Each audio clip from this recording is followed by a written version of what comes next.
Hello everyone, welcome here to Musicians Edition for another guitar video. I'm Evan on the guitar in this one, and in this video we're going to be talking about bar chords. So this is our introduction into bar chords for those who are new to them or struggling to figure them out. I'll see if I can give you some tips, and along with that we're going to learn how we can play every major and minor chord on the guitar just by knowing our bar chords. So this is a great tool that every guitar player is going to need to have at some point. So if you're stepping away from just being able to do the cage system or just being able to play a couple power chords on the low end of the guitar here, this is going to allow us to move all the way up and across the guitar and play every chord that we might want to play in its simple major or minor form, which means we can take even those complex chords and turn them into these basic ones to play any song you might be looking at. So a bar chord is me pressing down with my index finger on any fret on here, and then I have 3 free fingers to play the chord shape that I might be playing. And there's gonna be 4 shapes we look at. We're gonna be looking at E shapes with major and minor and A shapes with major and minor. So we're gonna be playing with our root notes on the E string or on the A string. And that's gonna allow us to play any chord we might wanna play. So when you play, you might be playing every single string. So I might be playing all 6 notes, which would be like this if I'm gonna be using E as my root note. Or if I go up 1, I can use A as my root note with whatever fret I'm gonna have my index barring, and I can play chords just like that as well too. So our shapes of what we're gonna do with our 3 fingers, because our index is gonna be busy barring here, we're gonna be doing the E shape. And so if you know your cage system, your very basic chords here, you know E major and you should know E minor. So E major is just played like this, openly, and I'm playing the 2nd fret on the A string, 2nd fret on the D string, and then the 1st fret right after that there. So that is my E major chord. And what I'm doing is I'm gonna take this shape and just copy and paste it up and down the guitar here as I bar with my 1 finger here. I'm gonna use the 3 fingers left to make that same shape. So let's look at this with G major. So G is just the 3rd fret of this E string. So if I bar this 3rd fret, I have these 3 fingers to make my E major shape, like this, and now I've just made G major. And you can also do G major openly. That is a part of our cage system, but this gives us flexibility of another way to play it. And we can also play any of these chords we might want to play. F sharp, we can play F. We can keep going all the way up and just go across our guitar. And if you look at the notes on this E string, you can see up next on the 4th fret, we would have G sharp major right there. We would have A major on the 5th. Next up is A sharp, B.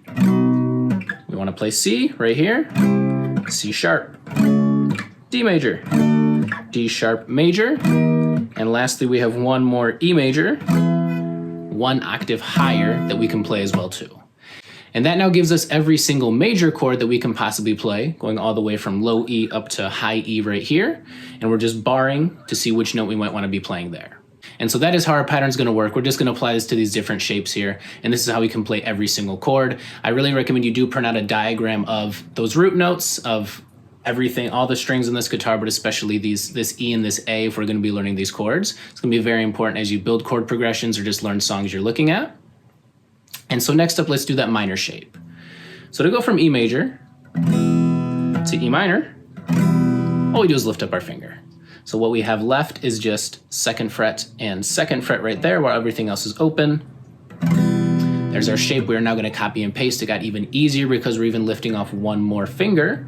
So if I'm looking at G again, I'm barring on the 3rd fret because that's where G is. And I'm just going to be playing my 2 fingers here, 2 frets above it, and I get G minor. And again, I can copy and paste. I can go A minor.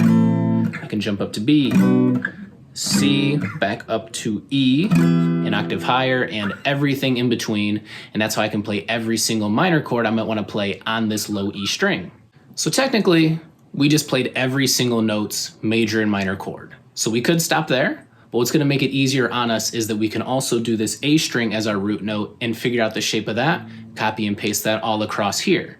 Because I might have a jump from, let's say, G major, and I have to go up to D next after that.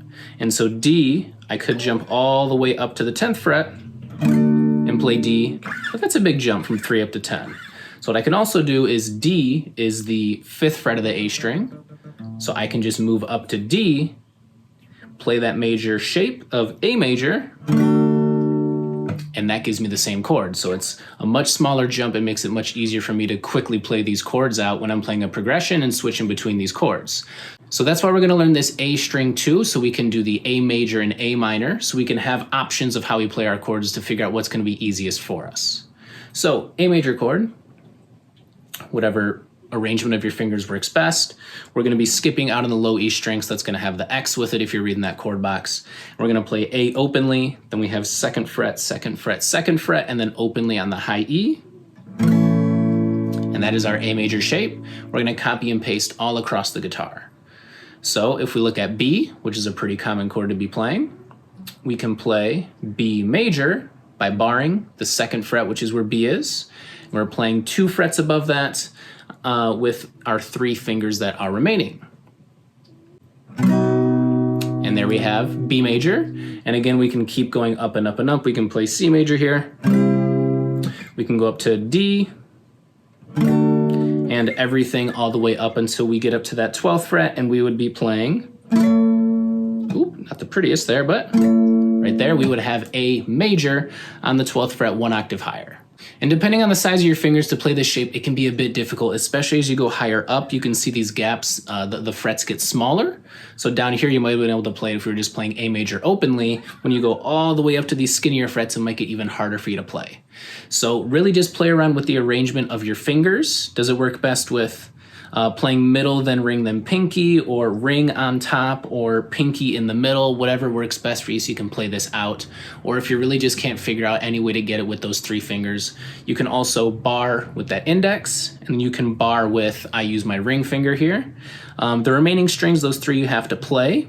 And it's pretty hard to lift up off this high E string to not be playing that with this, this extra barred ring finger we played, so you can just leave out that high E and just play 4 strings like that, and you're still getting the main notes of the chord there. Okay, and our last one is gonna be A minor. So A minor is easier than A major, I think.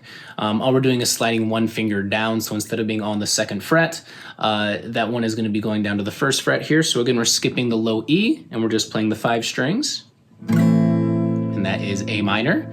Again, we're gonna bar, and then we're just gonna play that same shape, copy and paste it across. So we have B minor, right there, C minor, keep going up, we can play D, yada, yada, yada, and we can go all the way up to A minor, 1 octave higher. And that is it for this one. So a nice short video to be able to cover these bar chords as quickly and as approachable as we can here. So now you can take these patterns, and what you want to do from here now is just build your muscle memory of being able to play these shapes, because they're going to be really common for you to be playing now.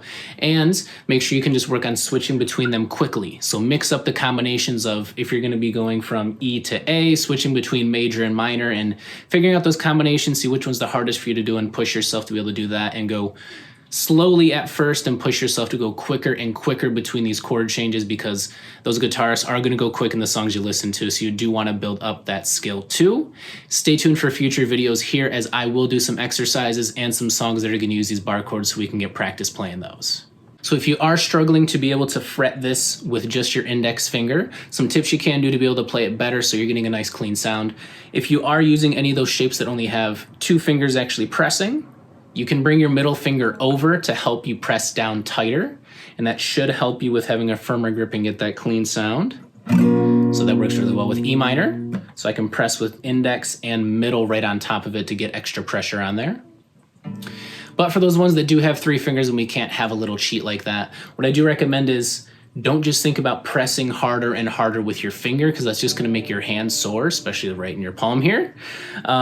What you want to do is also bend back the guitar a bit using your arm. So you're not just pressing with finger, you're bringing it back and pressing to get a tighter grip on it, so you can get a nice clean sound out of it. And that is it for bar chords here. Thank you for tuning in. I hope you have fun playing around with these, because you can learn all those melodies, and that's the hardest part about playing, is learning those riffs and melodies. But what's easy and what sounds great is just being able to play chords and jamming along with songs. So I hope you have fun playing, and we'll see you next time.